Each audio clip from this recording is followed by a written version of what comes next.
Hello అండి, welcome back to my channel. ఈ frock వచ్చేసి 3 ఇయర్స్ బేబీకి అనమాట. ట్రెండీ ఫ్రాక్ మొత్తము చాలా క్యూట్గా ఉంటుందన్నమాట. ఫస్ట్ మనకు 8 సెంటీమీటర్స్ క్లాత్ కావాలి. దీనికోసం ఫస్ట్గా 2 ఫోల్డ్స్ వేసేసుకొని ఇలా కట్ చేసేసుకోవాలన్నమాట. బొందెల కోసం అనమాట కట్ చేసినది. తర్వాత ఆమ్ హోల్ కట్ చేయాలి. తర్వాత లైనింగ్ కూడా అదే విధంగా కట్ చేసుకోవాలన్నమాట. ఫస్ట్ లైనింగ్ మనము కింద 1 ఇంచ్ మడుచుకొని ఇలాగ నీట్గా కుట్టు వేసేసుకోవాలి. తర్వాత లైనింగ్ మెయిన్ క్లాత్ 2 అటాచ్ చేసేసి ఇలా కుచ్చు పెట్టేసుకోవాలన్నమాట. 2 సైడ్స్ కూడా అలాగే పెట్టేసుకోండి. మొత్తం ఇలా కుట్టు పెట్టేసుకున్న తర్వాత ఆమ్ హోల్ దగ్గర ఇలా మర్చి కుట్టేసుకోండి.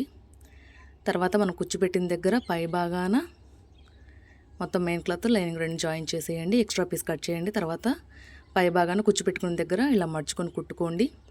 తర్వాత ఇది బొందెల కోసం అనమాట. ఇలా మర్చి కుట్టేసుకొని తర్వాత ఇలా పెట్టుకొని ఇలా మర్చేసేయండి. ఇలా కుట్టేసేసిన తర్వాత మనం ఆ సైడ్ ఈ సైడ్ రెండింటికి ఇలా కుట్టు వేసేస్తే ఫైనల్గా ఫ్రాక్ కంప్లీట్ అయిపోయిందనమాట. ఫైనల్ స్టిచ్ వచ్చేసి ఇలాగ వేసేయండి. ఫ్రాక్ వచ్చేసి ఇలాగ వచ్చింది. వీడియో నచ్చితే లైక్ చేయండి, షేర్ చేయండి, కామెంట్ చేయండి.